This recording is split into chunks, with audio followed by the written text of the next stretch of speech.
All right, hello everyone. Welcome to another episode of Options Discovery. Today I am sitting down with Bret Kenwell. He's an options analyst at eToro. Bret, can you tell me a little bit more about yourself and how you got to where you are today?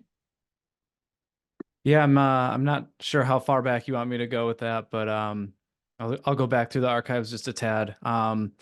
When I was in high school, we actually did a stock picking competition where we built mock portfolios on Yahoo Finance, and we tracked them through the semester. And once the class was over, whatever, semester ended, but I kind of kept following that portfolio through college, and that really just those few years after high school kind of kept me really interested in the market, kept me wanting to learn more. And I pursued those through school, and then once I got out of school, I just stayed within the industry and just kind of kept working my way from that point forward. At first, obviously the money, was the biggest attraction. Is you see these huge gains in the market and all this, these stocks making these huge moves. But once I got more interested in it, and once I started to dig into it a little bit more, it felt so much more like a puzzle.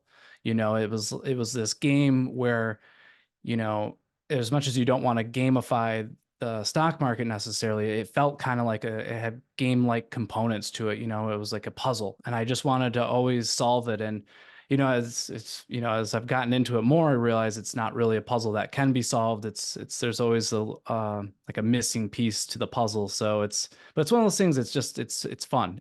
You have to have a passion for it, I think, to have longevity in it. But if you have it, it's a really great place to be. And I know you're talking about your high school experience, but what got you interested in the options industry specifically? Yeah, options, it was just an extension of studying the market. I originally started kind of focusing more on fundamental analysis, and that was just a case of, studying in classes. And I go to the libraries and read the more fundamental related books on how to do certain analyses. And as I got more involved just on a more frequent basis in terms of activity in the market, on a more week to week, day to day basis, options just became kind of a natural extension of that curiosity. And there's be such drastic moves in the options market that I wanted to know why do they move so much? And options are so interesting because they, on the surface, they do really seem pretty simple. If you're bullish, you buy a call. If you're bearish, you buy a put. It's really not as simple as it would be a simple looking hood, but the engine's pretty complex underneath. And I know you have a bit of experience with financial journalism. So, how does approaching options from a journalistic perspective differ from being like a standard trader or analyst? Yeah, I'd say from my experience personally, the biggest difference would be who the end reader is in those scenarios. Like when I would write in more focused on financial journalism, it would be a lot of the readers would not be familiar with options, even the basics of options. And so to even throw in a little bit of options content could be pretty overwhelming to a lot of those readers. Whereas, covering options now or being more involved in the space, typically the people we find who are absorbing that content already have at least some sort of foundation of the options market. They understand how it works. They might not know all the different strategies, and that's part of the reason a lot of times why they're there is to try and learn a little bit more about it. But yeah, really just you're trying to help build that foundation, and they at least have a starting point to work with. So it's a lot easier than it is from the journalist side of things, in my experience anyway. And what skills or lessons do you think translated over the most with the current work you're doing at eToro? Just really sort of you always have to have that, not a hook, but you have to have an amount of interest in the content, whether you're writing it for just the general market or you're really drilling into something fairly specific. It has to be interesting to the end reader or the end consumer if it's, say a video. Um, and it has to be well put together. It's got to be polished. It's got to be clean, fairly concise. People sometimes they like that like white paper deep dive, but a lot of times people kind of like to absorb the content and get on to the next thing that they're doing with their lives. Yeah, and I understand it. I think like in the morning when I'm looking at the news, like if it's a longer than like a 10-minute segment, I'm like, I don't have time for that. So I Yeah. completely get that. But thanks for sharing a little bit more about yourself. I want to talk a little bit more about the main topic for this episode, which is technical and fundamental analysis and options. So, for those who don't know, can you describe what technical analysis is and how it works in the options industry? Yeah, so I think at its core, technical analysis is really just looking at where buyers and sellers previously came together and then mapping those occurrences over and over and over. That's our chart, right? It's either a line or a bar chart, candlestick chart, how, sort of whatever your preference is, but it's thousands and millions of interactions and whether that's you're looking at an intraday chart or a multi-week multi-month chart. It shows the illustration of where that price has been, and within that pattern or within that analysis, you're looking for patterns. You're trying to find repeatable patterns. And the great thing about technical analysis is also the worst thing about technical analysis. It's that there's a million different strategies and a million different indicators. um, it that makes it great because there's kind of something there for everybody, I think, but it also makes it hard to discover what that is for you as an individual, right? I know for me it was really hard to find. I went through so many different strategies, probably made every mistake I could make, and I probably still have more to make, but it's one of those things where it really is there's something for everyone there. You just have to find what works for you. When it comes to technical analysis, there's for the most part, I'd say it falls into the categories of trend analysis, which is basically, is a stock trending higher? Is it trending lower? Is it putting in higher highs and higher lows, or is it doing the opposite? Is it trending lower, putting in lower highs and lower lows? That's a key identification for a lot of traders. So is support resistance levels, of course. That's a fairly basic and obvious one. And range trading is another pretty common one. Whereas, is the stock range bound? Is it basically pinballing and bouncing back and forth between two set levels, or is it, kind of forming a wedge where it's got higher lows and lower highs? That sort of thing would be another basic technical analysis, but most of them fall into those buckets. And what are some of the different technical indicators used to confirm these trends? Yeah, so again, that's one of those things where people use a million different indicators. The common ones, I'd say the moving averages are very, very common. But technical analysis can be as simple as a line. It can be a horizontal line right across the chart where that's been a floor of support or a ceiling of resistance. It can be, it can be a diagonal line where that's where those higher lows continue to come into play. So it can be really simple. With moving averages are fairly simple and basic. Sort of like Bollinger Bands are pretty common. Or it can be really complex equations that are part of someone's technical analysis. It really just depends on, the individual and what their aptitude is for technicals. And so in technical analysis, what can cause emerging price trends to occur? Right. So what I'll look at it from, I guess, my perspective, which would be I like to find a stock or an index, an ETF, whatever. And I like to find one that breaks out over a resistance level, whether that resistance level was a former multi-month high, maybe it was like the prior 52-week high. I like to find a stock that breaks out over it and then comes back and holds that level as support. It's it's the market's way of saying the investors are ready for the next level, the next leg up, especially if it comes back to that prior resistance level and it holds as support. It's a really big behavioral shift, and it's a change in the price that is saying, hey, this was resistance, but now it's going to be support. And from a trader's perspective, you have a really good way of limiting your risk or managing your risk from that point forward. Where if it breaks back below that level, the stock's not ready yet. And I think that's where I really like to use technical analysis to find stocks that are looking for that next range or that next level to go. And I know you were kind of talking about this a little bit earlier, But are there any limits to technical analysis that options should be that traders should be aware of when trading options? Yeah, definitely. I know we'll probably get into fundamental analysis here in a few minutes, but the technicals and the fundamentals, they both have maybe not, I don't want to say drawbacks necessarily, but they don't offer, they're not predictive. They can't give you, there's no holy grail, I guess is the easiest way of saying it. They can put a lot of the pieces together.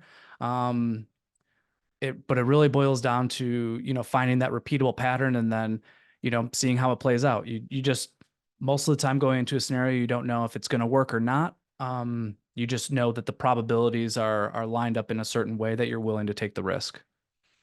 So I'm glad you brought up fundamental analysis because my next few questions are kind of geared towards that. So what should options traders understand about fundamental analysis? You know, the it's funny because when you look at fundamentals and technicals, they are in totally different camps for the most part. But really, one is just an analysis of the trend, of the price trend, and another is an analysis of the business trend, right? And that's the fundamental side. If you can find, there's always debate between which one's better. I don't really fall in either camp. I really do prefer to blend the two together. And if you can find a winning strategy using either one or blending them together, then by all means, I always say do what works for you. If you have a strategy and it works and it's repeatable, there's no reason to mess with it. Or there's always ways to iterate and improve it. But I always say, dude, don't abandon it just because someone makes you feel like it's the wrong type of analysis. But when you look at fundamentals, you're looking more at cash flows and margins and balance sheet power, earnings and revenue growth. You're sort of focusing on the more of the business and less on where the stock has been, where it could be going. You're trying to find an undervalued stock that will be more fairly valued by the market, or if you're one who likes to sell, you're looking for something overvalued that will soon come back to a more fair valuation. I think both have their place in the market. We wouldn't have the same market we have now if we didn't have these types of analyses, but um, I think you can make either one work. It's just really a matter of finding what works best for you. And just to dig deeper into fundamental analysis, how does it differ in options trading compared to traditional equity trading? Yeah, I'd say it really depends. It kind of honestly, it kind of depends on what the trader likes to do from a strategy perspective. You know, looking at it from an options for, I don't look at it as an options first situation and then an analysis. I look at the analysis first and then I find a way to apply options to it if I can. And not all scenarios, at least for my style, then not all of them do fit. An option strategy doesn't always fit. But that's the way I look at it. So, in those circumstances, if I found a stock I liked on a fundamental basis, I would then look to see how its chart looks. And if its chart is cooperating the way I like, then I would look to add an options component to it. I really look at options as a tool, um, in a tool in the toolbox, not the only tool I have. And would you say that fundamental analysis is better for short-term or long-term trading and why? I think that the consensus answer to that would be that it's probably better for a longer term analysis. But there are scenarios where fundamentals can play a big role in the short term. And I'll give you one example. It's hypothetical, but it's not something that is all that uncommon that we see in the market. If a company were to report an earnings and a revenue beat and issue good guidance, it's not uncommon. It would be uncommon for the stock to fall on that news, but it's not impossible, and it's not something that we don't ever see. There's a lot of moving parts in the market, and sometimes an earnings report can get kind of lost to either sentiment or investors' mood. Um, I mean, it can happen even just from a broad market event where the indices are down, several percent on a headline or a development that investors don't like. But, if the stock's fundamentals are okay and it reported, a decent quarter and it's relatively fairly valued, it's one of those scenarios where sometimes you see it open lower by 5 or 6% and it ends the day higher, and that's a lot of that can be attributed to fundamental analysis where people look at and say, this is a good quarter. This is a great company. I want to own this. I'm buying this dip. And, maybe it lines up with some technical levels too, prior resistance level, key moving average. But a lot of those scenarios, like in that case, it's earnings based. And to me, that's fundamental. So now that we kind of have a little more context on both technical and fundamental analysis, why might an options trader choose to implement technical analysis over fundamental analysis, or vice versa? Well, one way that I think technicals really fit in with options is when it comes to selecting your strike prices. So, like, obviously, a key component to options trading is picking the strike price and then the expiration date. Basically, how far you think the stock will move and when you think it'll do so. And those are those can be a little bit tricky to get right. And that makes sense, I guess. But the way it weaves in with technical analysis somewhat nicely is if you have, say, a key support level you're watching or a key resistance level, that's how you might find a way to base your strike prices around it. So if I was, an options trader, I personally would look to technical analysis. If it's not your only analysis, that's fine. But I would look for it to help with certain things like strike selection. To know where support is might be where you want to start, below that level, maybe where you want to start selling, your puts or put spreads, or, maybe when we test down on that level, that's when you want to start buying your calls or call spreads. So I think they weave in together nicely.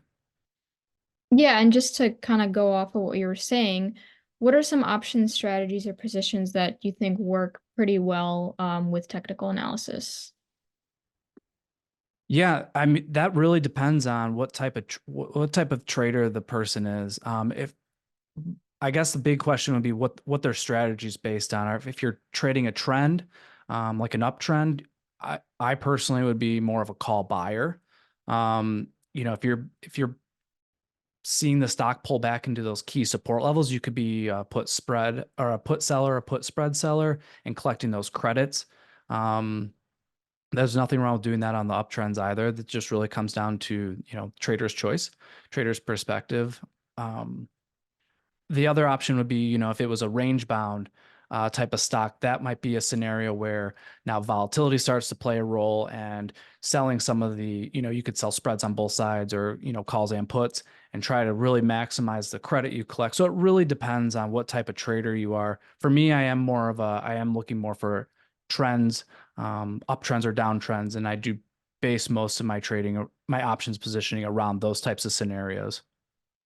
So for you, do you think there are certain strategies that would benefit more from fundamental analysis? Yeah, I mean, fundamental analysis definitely has its role. It's options are kind of like what I mentioned earlier at the top of the show with the technicals, where they're great because there's a million options. That's also what makes them so difficult, right? With options, you could buy something that expires within a few hours. It's with the zero DTE options, or something expires this even just as soon as this week, or you could buy options that expire 2 years from now. So it really does give you a lot of options with no pun intended. And that can make it great, but it also makes it hard. For a fundamental analyst, a fundamental investor, that gives them a lot of options and a lot of flexibility. Having leaps on the table, having something that expires months and months in the future or several quarters, that really gives them that flexibility to take a limited risk approach to a thesis that they believe is right without necessarily staking as much on it as they would in a scenario that involves, buying the stock or, buying the common stock. So I think you were talking about this a little bit earlier, but as an options analyst at eToro, which type of analysis do you find yourself using the most in your work?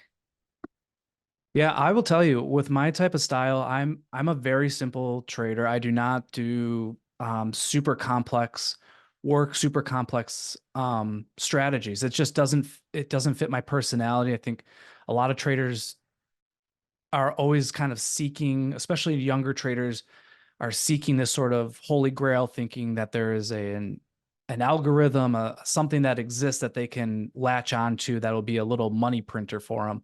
And I think that that's not uncommon. I think that's sort of, I think a lot of people's thought process going into it. I know even for me, when I got into more active trading, I'd always heard there's no holy grail, but in the back of my mind, I was like, I don't know, is there a holy grail? I don't know, and I was always kind of looking for it. And like I mentioned too, I tried probably every strategy under the sun, made every mistake I could make, and I inevitably will make more.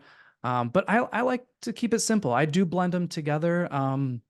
My simple approach, I like stocks that are growing at earnings and growing revenues. I prefer for them to be profitable depending on the market cycle. But if we're in a raging bull market, it certainly doesn't need to be the case.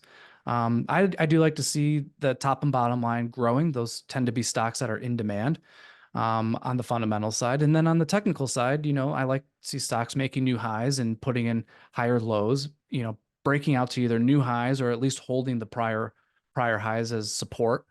So I want to see a stock that's in demand from both perspectives of the fundamental and the technical side.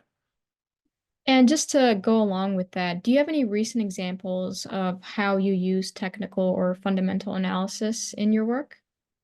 I think a great example that everyone is familiar with at this point in the cycle is Nvidia. I mean, that stock exploded onto the scene in, not that it was unheard of, but it exploded in 2023, right? It hit like $500 in May. And then, it was kind of quiet after that, even though it kept delivering these huge earnings beats and it kept revising their numbers higher. The stock really just traded between like $400 and $500 until like December. It didn't really even it didn't make new highs as everything else was seemingly making new highs. It was really kind of it was like consolidating for like 6 months. And then it broke out and it kind of faced a lot of doubt, like as it ran so far so quick and people are like, oh, it's overvalued, it's this, it's that. But I mean, to me, it was clear as day. I mean, it broke out super cleanly. And that was the good technical side of the thing, of the situation. The breakout was enormous, but it had the fundamentals to back it up. You could argue, yeah, it's stretched on valuation because it rallied, 50% in 2 months or whatever it's gone at this point. But I mean, it's had the earnings and the revenue growth. The cash flows have exploded. The margins have expanded. I mean, it was kind of a perfect storm. And I think that's one that everyone could look at in the real time at right now and see that that is the case or was the case where you make the reason that went over 500 so strongly.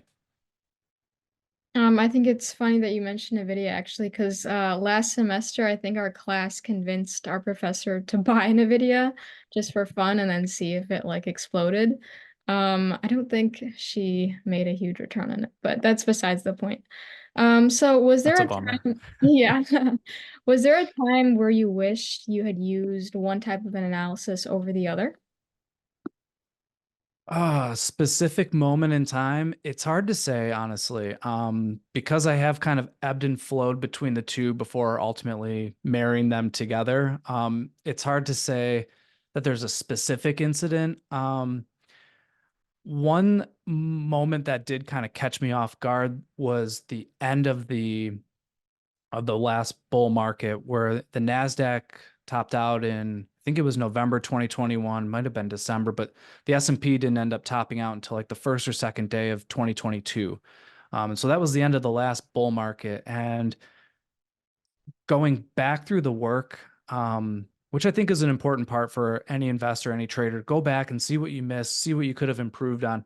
I was going back through that because I was really caught off guard in that first quarter with how quickly, specifically tech, but many stocks, how quickly those broke down, and not having as, I guess, a firm of a grasp on the fundamentals as I should have had.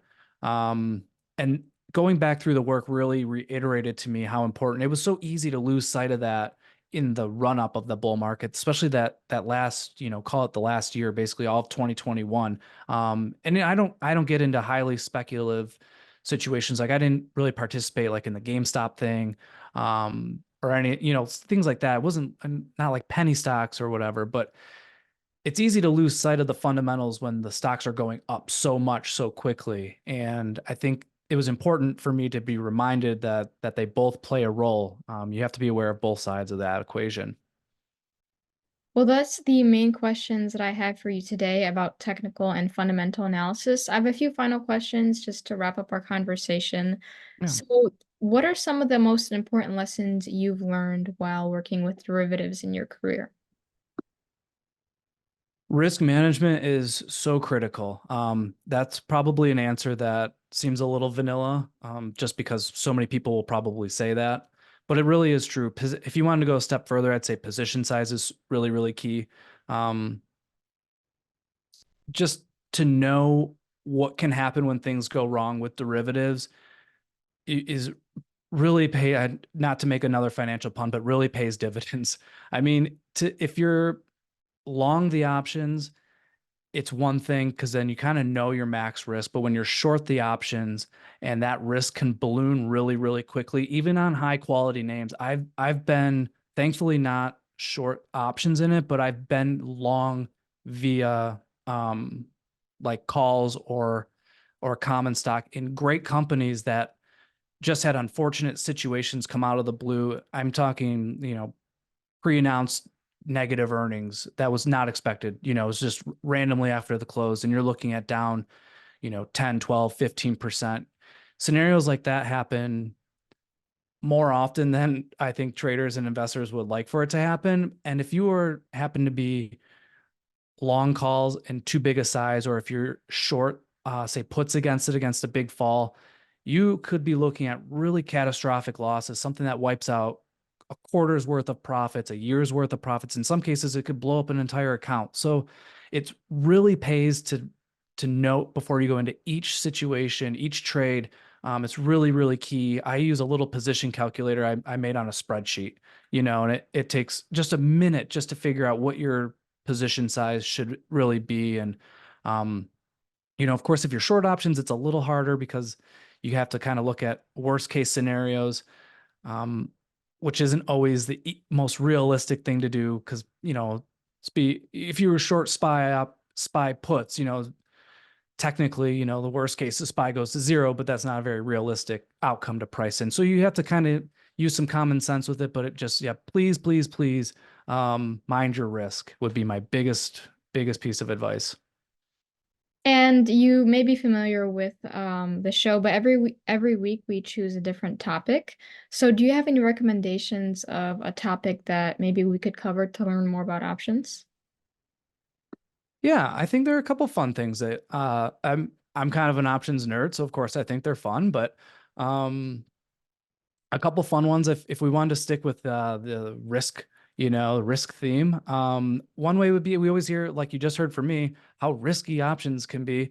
I would like to, I always like having discussions around how people can use options to actually limit that risk. If you were, say you were a long options trader, if you kept your position size limited to just a certain percentage of your portfolio, that's for the most case scenarios, that's your maximum risk. So you can't lose more than what you're putting into that scenario. So I don't think enough people talk about that. Um, and another fun one is kind of talking about options around binary events. Going into say earnings or big product announcements and how people can use options to position around those scenarios instead of being long. Maybe the common stock or whatnot. So, along with new topics, do you have any recommendations of maybe someone new that we could bring on the show? Oh man. I can't think of anyone right off the top of my head. That's Um, kind of a new question I've been implementing in. But yeah, you don't, there's no pressure. But anyways, thanks for coming on. That's all the questions I have for you today. And to all our viewers, I'll see you all in the next episode. Thank you so much for having me. I had a blast. If you're hungry for more options content, make sure to subscribe to the JLN YouTube channel and check out our social media accounts. Be sure to check out our website, johnlothiannews.com, Markets Wiki, and the John Lothian newsletter for more content.